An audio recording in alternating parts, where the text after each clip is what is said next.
बच्चों, कैसे हैं आप सब? आशा करती हूँ आप सब अच्छे होंगे, स्वस्थ होंगे। स्वागत है आपका इस कक्षा में। आइए आज हम पढ़ते हैं हिंदी व्याकरण का पाठ 11 वाक्य शोधन। शुद्ध भाषा का प्रयोग करने के लिए हमें वाक्य रचना का ज्ञान होना बहुत आवश्यक है। वाक्य रचना की शुद्धि में हमें पदक्रम और अन्वय का ध्यान रखना चाहिए। अब पदक्रम होता क्या है, चलिए देखते हैं। वाक्य में पदों के क्रम को पदक्रम कहते हैं। इसके कुछ नियम हैं। कर्तव्य क्रिया, वाक्य में कर्ता पहले और क्रिया बाद में आएगी। जैसे दीपेश नहा रहा है, राधा नाच रही है। कर्म व पूरक, वाक्य में कर्म या उसका पूरक क्रिया से पहले आते हैं। जैसे लता ने पत्र लिखा, वह सुंदर है। मुख्य और गौण कर्म, वाक्य में गौण कर्म पहले और मुख्य कर्म बाद में आता है। जैसे दिव्या ने सचिन को पेन दिया, हमने कुत्ते को रोटी दी। ठीक है। कर्ता कर्म और क्रिया के विशेषण, कर्ता कर्म और क्रिया के विशेषण अपने अपने विशेष्य से पहले आते हैं। जैसे सुंदर लड़की मधुर गाती है, वह धीरे धीरे बोला। कर्ता और पूरक, कर्ता का विशेषण उनके पूरक के रूप में भी हो सकता है। जैसे रवि झगड़ालू है और बच्चे शैतान हैं। सर्वनाम और विशेषण, विशेषण का प्रयोग सर्वनाम से पहले नहीं होता, बल्कि ये सर्वनाम के बाद आता है। जैसे तुम ईमानदार हो, वे झूठे नहीं थे। ठीक है, इस तरह से। स्थानवाचक और कालवाचक क्रिया विशेषण, अब होता क्या है कि स्थानवाचक व कालवाचक क्रिया विशेषण कर्ता से ठीक पहले या ठीक बाद में आते हैं।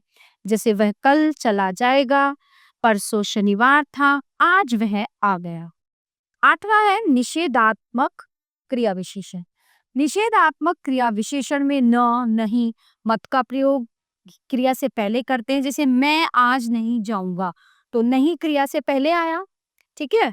तुम कल ना आना, अभी वहां मत जाओ, यहाँ पे न क्रिया से पहले आया, मत जाओ से पहले आया। प्रश्नवाचक सर्वनाम तथा क्रिया विशेषण, प्रश्नवाचक सर्वनाम और क्रिया विशेषण प्राय क्रिया से पहले प्रयोग होते हैं। जैसे उधर कौन बैठा है, ये गिलास किसने तोड़ा, वह कहाँ चला गया। द्वंद्व समास में पदों का क्रम, द्वंद्व समास में महत्वपूर्ण पद को पहले रखते हैं। जैसे माता पिता का सम्मान करें, वे आपस में पिता पुत्र हैं। पूर्वकालिक क्रिया का प्रयोग, वाक्य में पूर्वकालिक क्रिया का प्रयोग मुख्य क्रिया से पहले होता है। जैसे चोर को देखकर कुत्ता भौंका, वह स्कूल जाकर बैठ गया। अन्वय, अन्वय का अर्थ है में, वाक्य में संज्ञा सर्वनाम विशेषण विशेष्य कर्ता और क्रिया के बीच मेल होना चाहिए। संज्ञा और सर्वनाम का अन्वय, सर्वनाम का वचन और पुरुष उस संज्ञा के अनुसार होता है जिसके स्थान पर उसका प्रयोग हुआ। जैसे लड़कियां बोली कि हम भी खेलेंगे, अशोक ने कहा कि मैं ठीक नहीं हूँ। विशेषण तथा विशेष्य का अन्वय, विशेषण का लिंग विशेष्य के लिंग के अनुसार होता है। जैसे काला रसगुल्ला, काली कोयल, काले अंगूर। कर्ता और क्रिया का अन्वय, क्रिया के प्रयोग में निम्नलिखित बातों पर ध्यान देना आवश्यक है। कर्ता के साथ परसर्ग का प्रयोग न होने पर क्रिया का लिंग वचन और पुरुष कर्ता के अनुसार ही होता है। जैसे प्रिया जा रही है, दीपांशु सो रहा है, बच्चे खेल रही हैं। ठीक है। यदि कर्ता के साथ परसर्ग आ रहा है तो क्रिया का लिंग कर्म के अनुसार आता है। जैसे प्रिया ने गीत गाया, रवि ने पत्र लिखा, आशु ने पुस्तक खरीदी। यदि कर्ता व कर्म दोनों के साथ परसर्ग हो तो क्रिया सदा पुल्लिंग एक वचन में रहती है। जैसे मैंने सबको बुलाया, दादी ने कौवे को भगाया, उसने लड्डुओं का भोग लगाया।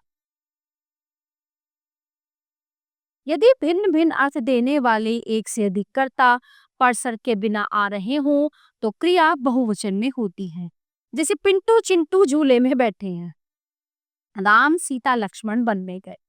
यदि वाक्य में एक से अधिक कर्ता हो और उनके लिंग एक जैसे ना हो तो क्रिया अंतिम कर्ता के साथ अनुसार बहुवचन में आती है। जैसे उसने 3 संतरे और 1 ककड़ी खरीदी। सभा में कई पुरुष तथा स्त्रियां थीं। आदर प्रकट करने के लिए क्रिया बहुवचन में आती है। जैसे दादाजी बीमार थे, तिवारी जी चुप हो गए।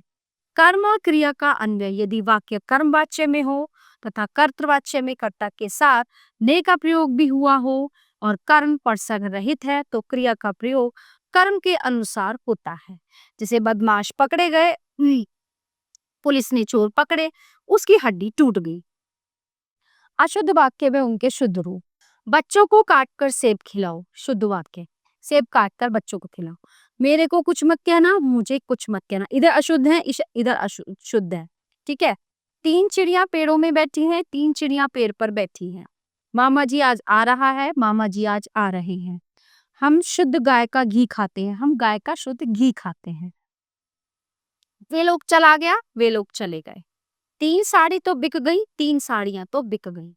आप आपका काम करो, आप अपना काम करो। मैंने उससे बात नहीं करनी, मुझे उससे बात नहीं करनी।